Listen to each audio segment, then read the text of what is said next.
Now then, morning YouTube. This is part 2 on the old water leak on the 320D, which has turned into a swirl flap delete. Right.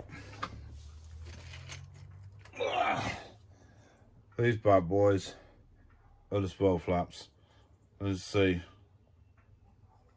2 of them are very broken and 2 of them are totally missing.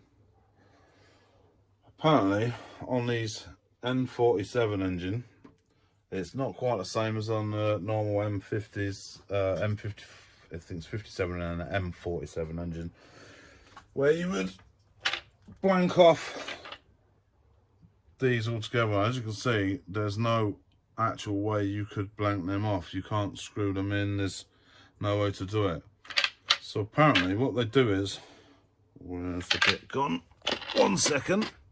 What they do is, they remove this bar and all the swirl flaps out of it, and then they bung a plug in the side of that to stop it leaking any boost or anything out of it. And then that's it. So then they actually just leave these open, which is sound, because then that means we don't need to waste no money on parts. Yeah, you're supposed to buy this plug thing, but what I'm going to do is I'm going to remove what's left of the old 2, what's left of these 2, clean it all up, make sure there's not going to be nothing else that can come off it. Then I'm just going to refit. I'm going to refit it back to the actuator and everything and leave that all plugged in. I'm going to do everything just as it was, and there you go. It's going to save him a few quid on, I mean, a stupid thing that's technically only emissions related anyway, and all that actually does is replace where this goes, so then there's not a leak.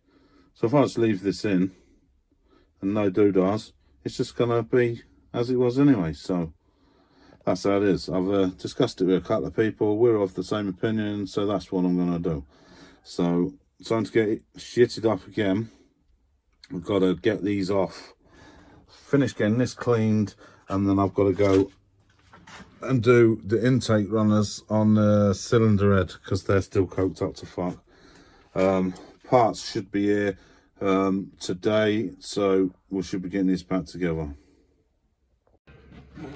Right, so John's got the hoover out, I've gone and got a selection of rags, and we've got a screwdriver, and what we're going to do is we're going to get out the majority of this gunk out of here without trying to drop it into the cylinder head as best as possible, hence the hoover, and clean this bugger out as best we can, because this will be robbing lots of horsepower and MPGs. And then I can finish cleaning the rest of the intake, and the parts will be at some point this morning, and then we can get to rebuilding it. So I'm going to crack on and get started with this, and we'll bring you back. Okay, so that's all the intake runners on the cylinder head nicely cleaned out. That part of the intake that did have swirl flaps on, nicely clean. Now for the actual intake itself, I don't care if this is the right way or the wrong way, but I've used 4 tins of cleaner on this. I've scraped it out with screwdrivers and rags and all sorts. It's now getting pressure washed. Okay, so finally the parts have arrived.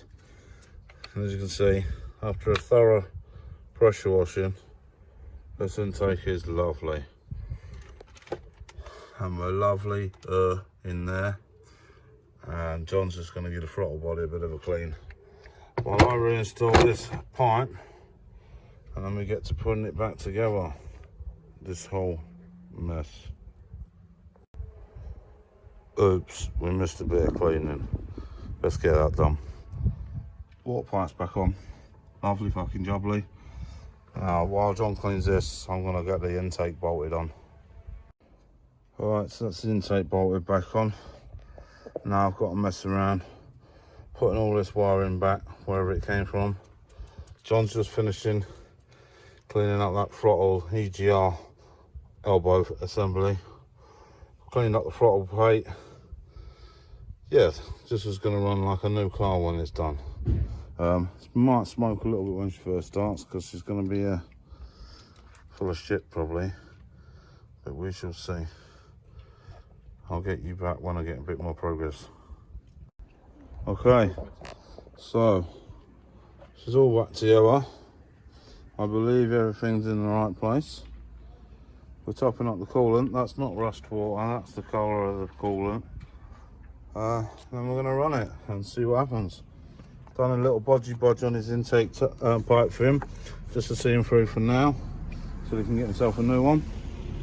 Yeah, so I'm going to fire up, turn the heaters on hot, and then bleed the coolant. I'll bring you back when we're done, or if it's looking like things are going wrong. Oh, well, that's never good.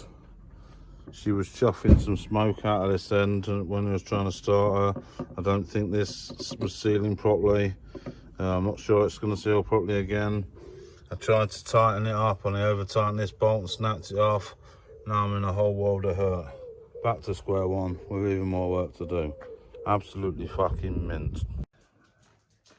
Okay, so I've managed to get the bolt drilled out. I've now sent Martin to go and find a replacement bolt.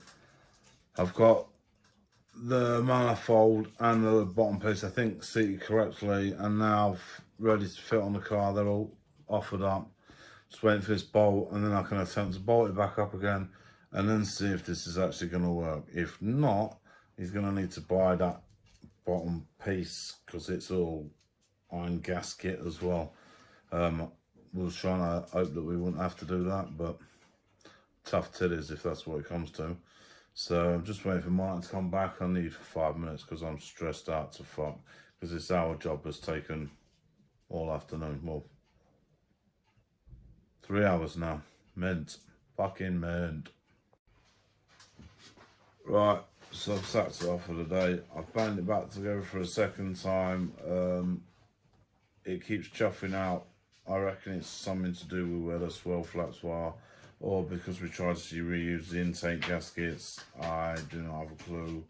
And right now, I don't even bloody care. I'm really miffed with it. So I've banged it back together for now. It's outside, it's tough. I've been and ordered correct swirl flap kit for it, delete kit, and it should come with the right gaskets apparently. That should be here tomorrow on the Amazon Prime. It needs to be here as soon as possible because I need to fix this car before Saturday because he needs it.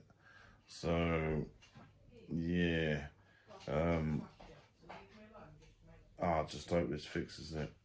I can't figure out what's going on. When you go to start it, there's just like a good, it sort of sounds like it builds up component and then like chuffs out of the front right near where the motor is for the doodahs. So I'm assuming it's something to do with no things, and so I'm going to pull that rod out completely, it would seem, replace any gaskets that are there with the ones that turn up tomorrow, then put the stupid little metal bung thing in it and do the job properly the first time, second time, third time, whatever time it is. Yeah, not very happy about it, but there you go.